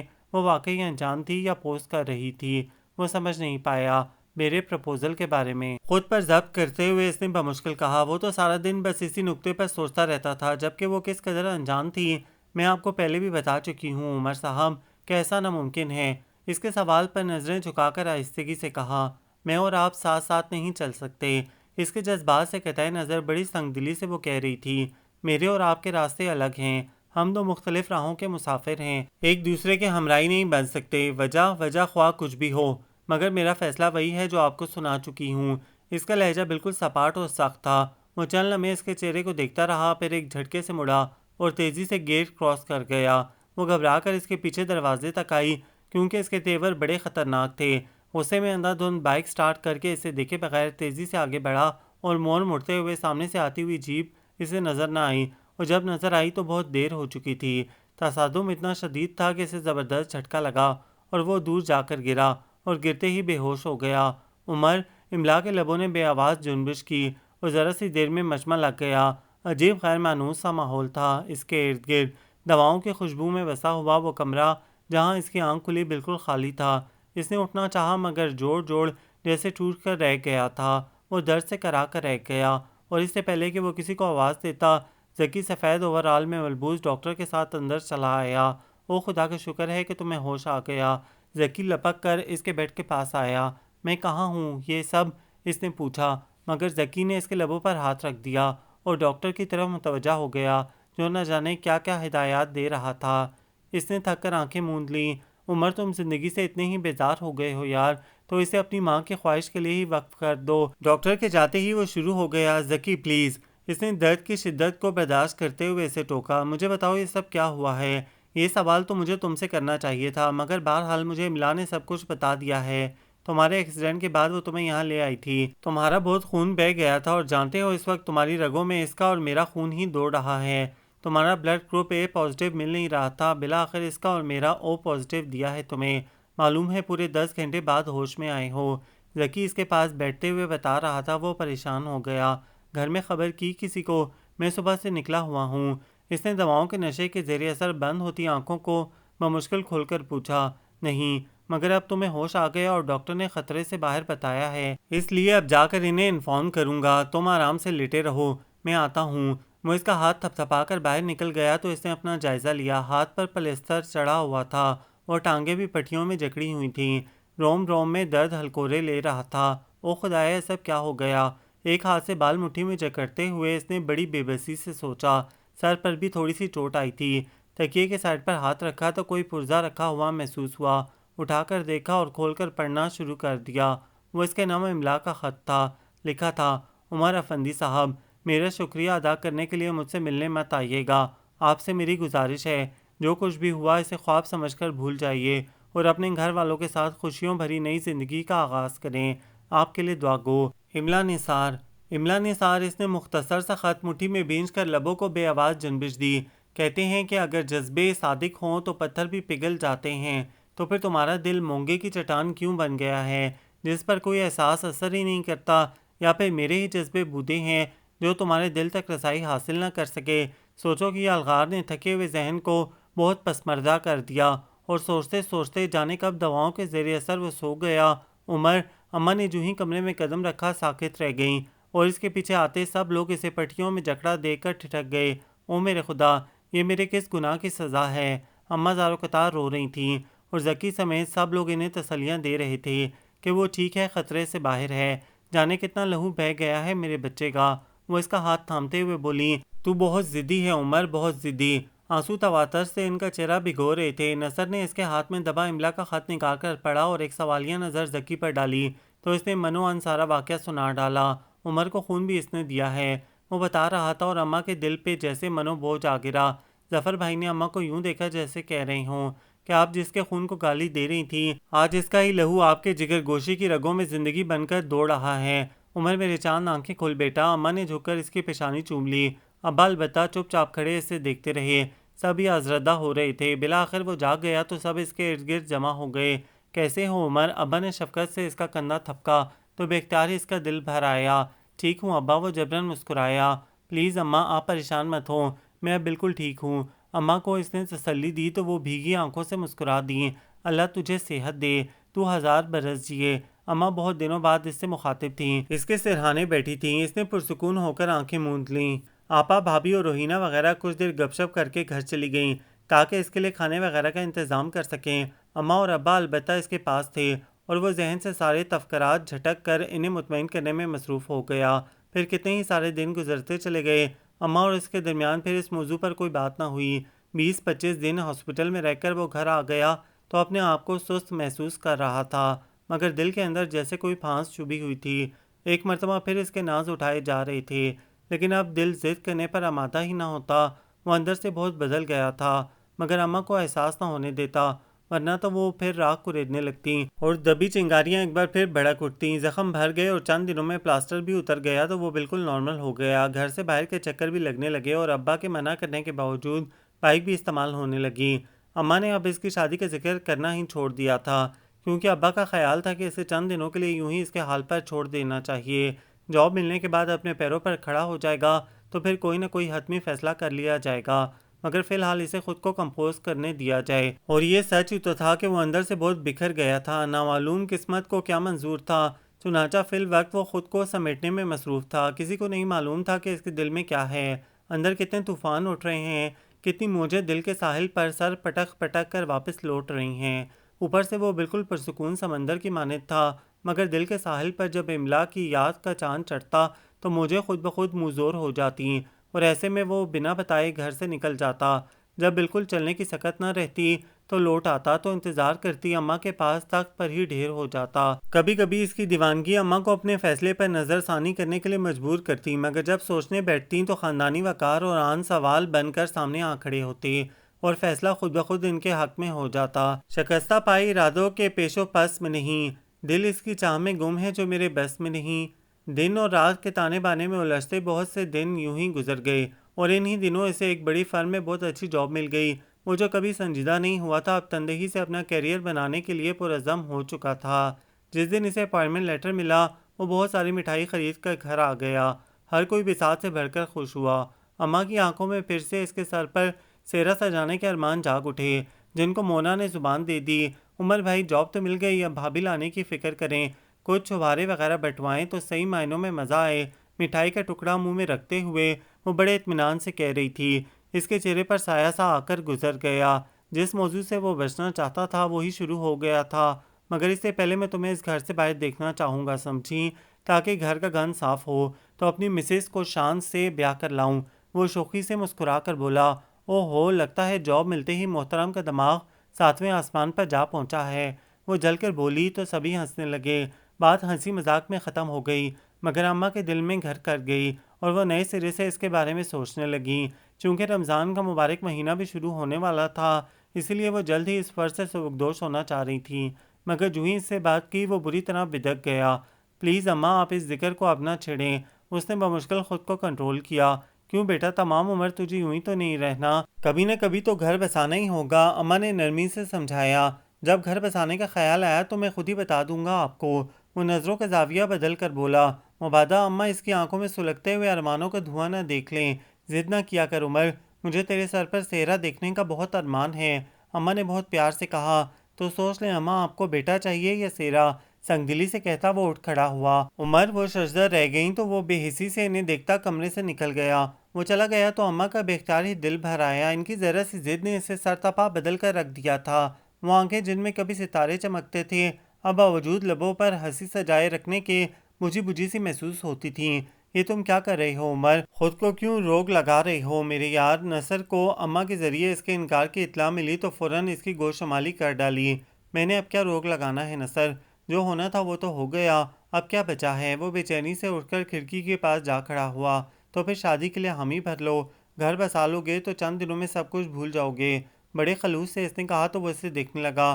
اور اگر میں یہ کہوں کہ میں کچھ بھلانا ہی نہیں چاہتا تو؟ اس نے عجیب سے لہجے میں سوال کیا۔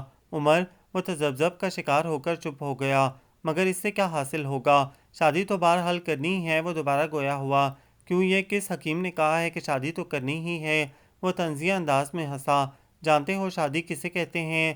اس نے استفہامیہ نظریں چہرے پر جماتے ہوئے پوچھا۔ خوشی کو، اور خوشی اندر سے پھوٹتی ہے نصر۔ میرے اندر اب کوئی خاص خواہش نہیں ابھرتی۔ ویسے بھی شادی ہی تو معراج زندگی نہیں۔ وہ اپنے موقف پر ڈٹا ہوا تھا۔ زندگی کا سفر بہت لمبا ہے عمر، تنہا چلتے چلتے تھک جاؤ گے۔ ناصحانہ انداز میں سمجھاتے ہوئے اس کے شانے پر ہاتھ رکھ کر بولا۔ تھک گیا تو آنکھیں موند لوں گا نصر، اس نے مسکرا کر بڑی صفائی سے کہا، مگر میں اماں کی خواہش پر کسی اور کی زندگی قربان نہیں کر سکتا۔ میں گلے میں ایسا کوئی ڈھول نہیں ڈالنا چاہتا جس سے بچانا میرے بس سے باہر ہو۔ بات ختم کر کے اس نے اخبار اٹھا لیا تو نصر گہری سانس بھر کر اٹھ گیا۔ اماں تک اس کا فیصلہ پہنچ چکا تھا اور وہ سخت کشمکش میں مبتلا تھیں۔ ابا اور گھر کے سب افراد سے مشورہ کیا تو سب نے یہی کہا کہ زبردستی کرنا ٹھیک نہیں۔ یوں بھی جوان اولاد کو اپنا پابند بنانا آسان نہیں ہوتا۔ یہ تو والدین کی تربیت اور ان کی محبت ہوتی ہے کہ اولاد ان کے حکم پر سر جھکا دے، ورنہ تو انسانی جبلت میں خود مختاری اور خودسری کوٹ کوٹ کر بھری ہوتی ہے، اور بعض لوگوں میں یہ فطرت ضرب ہو کر پہنچتی ہے جس کا نتیجہ خطرناک ہی ہوتا ہے۔ اماں کی سمجھ میں نہیں آتا تھا کہ املا اس کی چاہت ہے یا ضد، محض ایسی خواہش جو پوری نہ ہونے کے باعث انا کا سوال بن گئی ہو۔ کبھی کبھی انہیں اس کا احسان یاد آتا تو سارا خاندانی پس منظر کہیں دور جا چھپتا۔ وہ اس سے مل چکی تھیں۔ جن دنوں عمر ہاسٹل میں تھا وہ روہینہ کے ساتھ جا کر اس کا شکریہ ادا کر رہی تھیں اور دل ہی دل میں اس کی شخصیت کی معترف بھی ہو گئی تھیں۔ بڑی سی چادر میں لپٹی وہ اس وقت نماز پڑھ کر اٹھی تو انہیں دیکھ کر حیران رہ گئی تھی۔ آپ روہینہ کے ہوتے ہوئے اماں کے بارے میں اندازہ لگانا مشکل نہ تھا، اور اماں تو اسے دیکھ کر متحیر سی کھڑی تھیں۔ وہ ان کے خیال کے بالکل برعکس تھی۔ وہ تو سمجھ رہی تھی کہ وہ کوئی الٹرا ماڈ فیشن زدہ قسم کی لڑکی ہوگی، مگر سامنے اس کا سادہ پیکر انہیں اپنے خیال کا منہ چڑھاتا ہوا محسوس ہو رہا تھا۔ پلیز تشریف رکھیے۔ وہ ان دونوں کو اپنے کمرے میں دیکھ کر سخت نروس ہو گئی تھی، جنہیں اس کی روم میٹ یہاں بٹھا کر غائب تھی۔ اماں نے سر سے پیر تک اسے بغور دیکھا۔ ماتھے پر شرافتوں کے شجرے نہیں لکھے ہوتے، یہ تو لوگوں کا کردار ہوتا ہے جو ان کی پہچان بنتا ہے، اور اماں کے دل میں اس کی پاکیزگی ترازو ہو گئی تھی۔ اس نے شائستگی سے سلام کر کے جے نماز طے کر کے رکھی۔ تو تم املا ہو؟ اماں کا لہجہ تاثر سے آ رہی تھا۔ جی، وہ مجرمانہ انداز میں سر جھکا کر بولی۔ میں تمہارا کن لفظوں میں شکریہ ادا کروں؟ تم نے میرے بیٹے کو نئی زندگی بخشی ہے۔ ان کے لہجے میں عمر کے لیے محبتوں کا سمندر ٹھانٹے مار رہا تھا۔ املا کا وجود چند لفظوں کے فوار میں ہی بھیگ گیا۔ میں نے یہ سب محض انسانی ہمدردی کے تحت کیا ہے۔ میری جگہ کوئی بھی ہوتا تو یقیناً یہی کرتا۔ عمر صاحب تھوڑے جذباتی ہیں اور میں جانتی ہوں کہ ان کی وجہ سے نادانستگی میں صحیح میں نے آپ کو دکھ دیا، جس کے لیے میں حقیقتاً بہت شرمندہ ہوں، مگر یقین جانیے اس سارے معاملے میں میرا رتی برابر قصور نہیں۔ وہ سچائی سے کہہ رہی تھی اور اماں کو اس کا یقین تھا۔ تمہارے والدین کیا کرتے ہیں؟ ادھر ادھر کی باتوں کے بعد اماں نے اس کی دکھتی رگ چھیڑ دی تھی۔ وہ بری طرح چونکی اور ہونٹ کاٹ کر لمحے بھر کے لیے چپ ہو گئی، پھر بمشکل خود کو بولنے پر آمادہ کیا۔ میرے ڈیڈی نثار علی خان سپریم کورٹ کے جج ہیں اور ماما ایک سنگر تھیں۔ وہ ترسا ہوا انتقال کر گئیں اور اب میں یہاں رہتی ہوں۔ میرے ڈیڈی میری کفالت کرتے ہیں مگر دنیا کے سامنے اپناتے ہوئے ڈرتے ہیں۔ دراصل جائیداد کے جھگڑے کے باعث وہ مجھے اپنی بیٹی متعارف کرانے سے خوفزدہ ہیں۔ بہرحال یہ سب تو پرانی باتیں ہیں۔ آپ لوگ بیٹھیے، میں آپ کے لیے چائے کا انتظام کر کے آتی ہوں۔ بات کرتے کرتے وہ جبراً مسکراتی اٹھ کھڑی ہوئی۔ نہیں، ہمیں اس کی ضرورت نہیں، ویسے ہی بہت دیر ہو چکی ہے، میں تو بس تمہارے احسان کی شکر گزاری کے لیے آئی تھی۔ اماں بھی اٹھ گئیں تو روہینہ نے بھی ان کی تقلید کی۔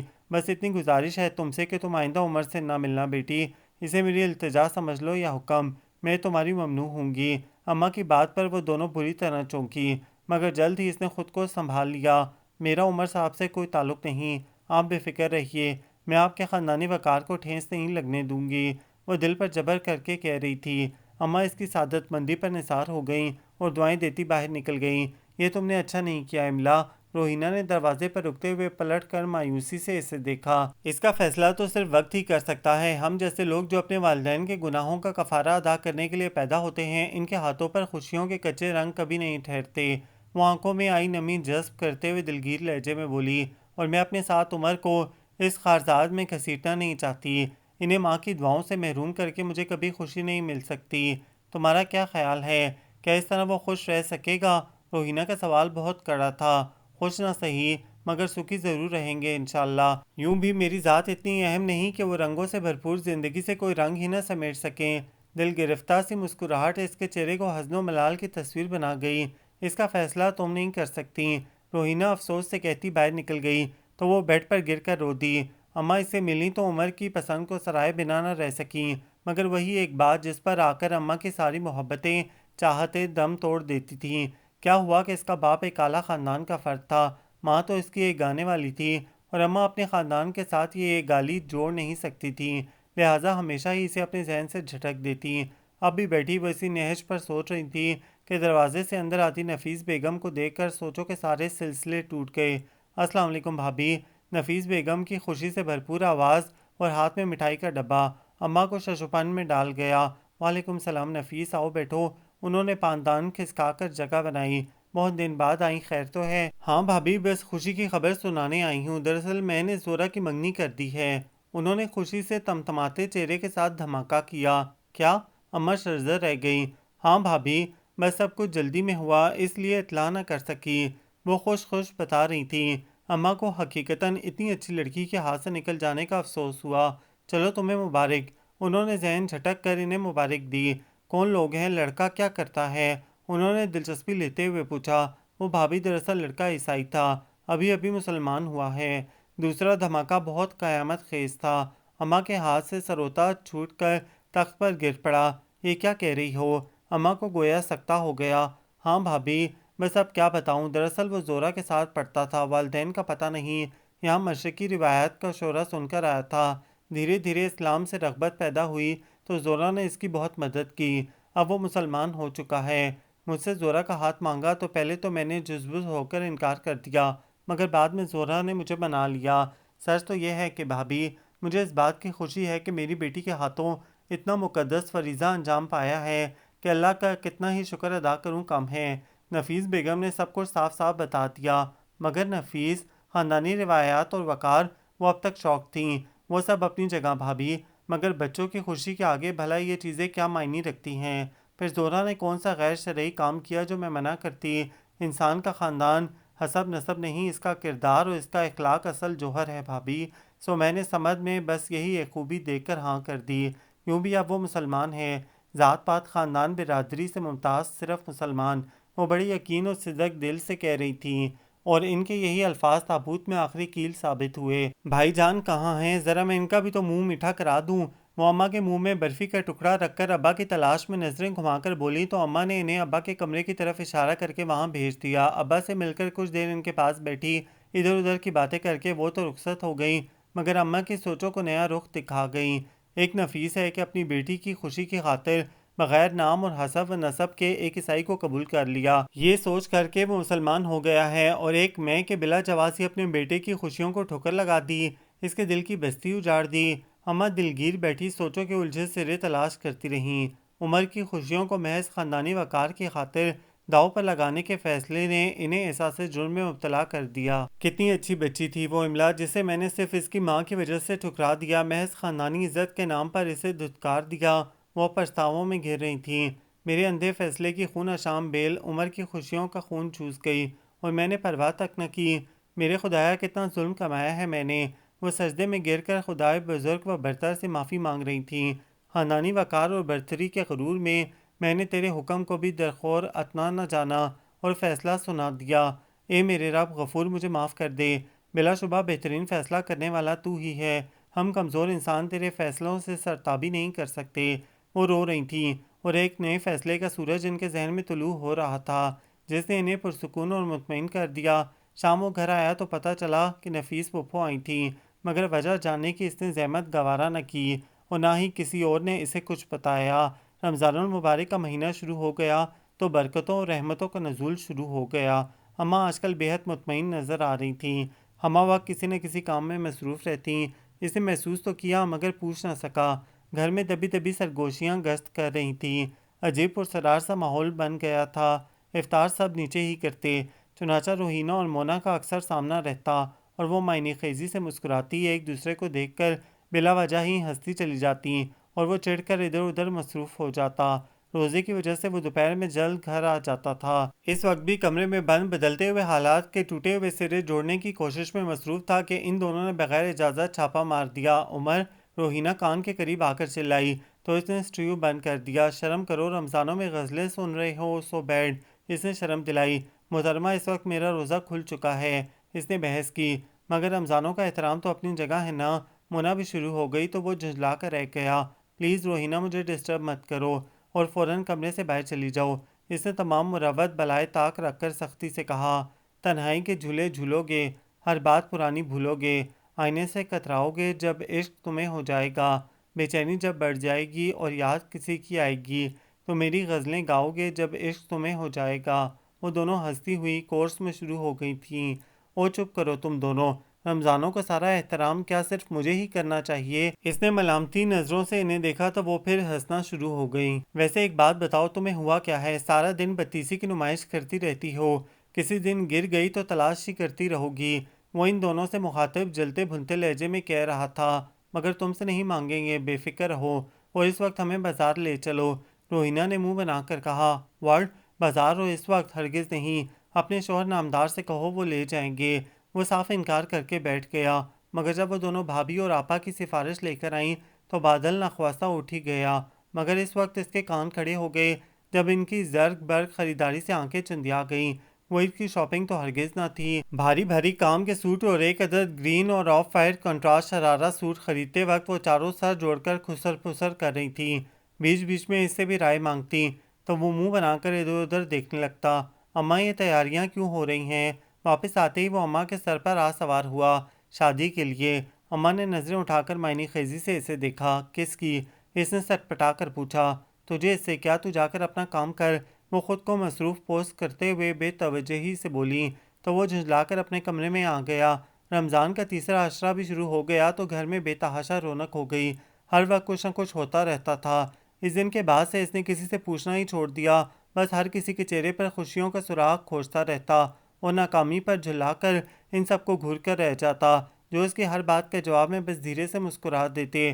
اس نے بہت کوشش کی مگر بھابھی اور آپا سے بھی کچھ معلوم نہ ہو سکا، البتہ نصر کے چہرے پر خوشیوں کے دیپ جلتے دیکھ کر اسے اندازہ ہو گیا تھا کہ اماں اس سے مایوس ہو کر نصر کی رخصتی کروا رہی ہیں، مگر جب روحینہ اسے دیکھ کر اوٹ پٹانگ گانے گنگنانے لگتی تو وہ چکرا جاتا۔ چاند رات کو چاند نظر آنے کا غلغلہ اٹھا تو وہ کمرے سے نکل آیا۔ ٹی وی لاؤنج میں ایک رونق لگی ہوئی تھی۔ چچی جان مونا اور روہینہ بھی نیچے تھیں۔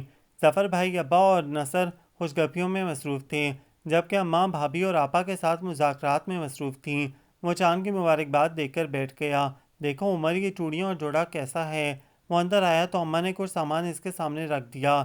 اس نے حیرانی سے اماں کو دیکھا۔ بھلا یہ سوال اس سے کرنے کی کیا تک تھی؟ اچھا ہے اماں، بہت اچھا ہے۔ اس نے ایک نظر ڈال کر کندھے اچکائے۔ تجھے پسند ہیں تو پھر اسے بھی ہوں گے۔ وہ مطمئن ہو کر مسکرا دیں۔ کسے؟ وہ بری طرح چونکا۔ وہی جس کے لیے خریدی ہیں۔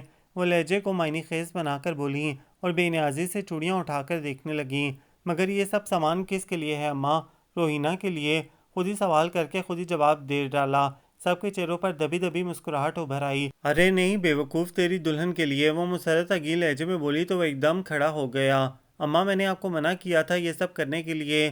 لہجے کی تیزی سے ماحول پر ایک دم سناٹا چھا گیا۔ مجھے شادی نہیں کرنی، کسی سے بھی نہیں۔ وہ بلند آواز میں انتہائی غصے سے بولا۔ کسی سے بھی نہیں؟ بھابھی نے مسکرا کر پوچھا۔ نہیں، ہٹیلے لہجے میں کہتا وہ اماں کو بہت پیارا لگا۔ املا سے بھی نہیں؟ نثر کی آواز پر اسے اپنے کانوں پر دھوکا ہوا۔ املا؟ وہ پورے کا پورا اس کی طرف گھوم گیا۔ آنکھوں میں تحریر۔ سوال پر نثر کو بے طرح ہنسی آ گئی۔ املا وہی تو ہے میری عمر کی ہونے والی دلہن، جس کے ساتھ عین روز عید تیرا نکاح ہے۔ اماں نے اسے گلے سے لگاتے ہوئے اتنے پیار سے کہا کہ وہ ساکت رہ گیا۔ اماں آپ سچ کہہ رہی ہیں نا؟ وہ اب تک بے یقین تھا۔ ہاں۔ انہوں نے اس کا ماتھا چوم کر یقین کی مہر ثبت کی تو وہ خوشی سے دیوانہ ہی ہو گیا۔ اماں یو آر گریٹ، اماں آئی لو یو۔ وہ ان سے لپٹ کر دیوانہ وار ہنس دیا۔ مگر یہ سب کیسے؟ وہ ان سے الگ ہو کر حیرانی سے پوچھنے لگا۔ یہ سوال پھر کبھی کے لیے اٹھا رکھو، فی الحال تو ہمیں یہ عیدی لے کر جانے دو۔ آپا نے اسے کھینچ کر ایک طرف بٹھایا۔ وہ سب جانے کے لیے تیار تھیں۔ میں چھوڑ آؤں اماں؟ کان کھجاتے ہوئے اس نے شوخی سے اپنی خدمات پیش کیں۔ جی نہیں، اس کی ضرورت نہیں، ہم چلے جائیں گے۔ روہینہ بے مروتی کی انتہا کو پہنچی ہوئی تھی۔ تم چپ رہو، مجھے معلوم ہے تمہیں نصر کے ساتھ جانے کی خوشی ہے۔ وہ اسے گھور کر بولا۔ نہ نصر جائے گا نہ تم، ہم ظفر کے ساتھ جائیں گے۔ اماں فیصلہ کن لہجے میں کہہ کر اٹھ کھڑی ہوئیں۔ لے جائیں نا اماں، دیکھے تو کس قدر اتاولا ہو رہا ہے۔ بھابھی نے ہنستے ہوئے چھیڑا تو وہ ہنس پڑا۔ بھائی ہمارا ووٹ تو عمر کے حق میں ہے، اسے لے جانے میں کوئی حرج نہیں۔ ابا نے بہت دیر بعد اس بحث میں حصہ لیا تو وہ جو ان کی موجودگی کو بھلا بیٹھا تھا بری طرح جھم کر ابا کے گلے لگ گیا۔ خدا تمہیں خوش رکھے بیٹا، ابا نے دعا دی۔ وہ سب چاند مبارک کا نعرہ لگاتے باہر نکل گئے تو وہ سرشار ہو کر ٹیرس پر نکل آیا، جہاں یکم شوال کی نوید سناتا باریک چاند اسے آنے والی زندگی کے لیے دعا دے رہا تھا۔ یہ ناول آپ سب کو کیسا لگا؟ کمنٹس میں اپنی رائے ضرور دیں، ہمیں انتظار رہے گا۔ ہمارے چینل کو لائک کریں، شیئر کریں، سبسکرائب کریں۔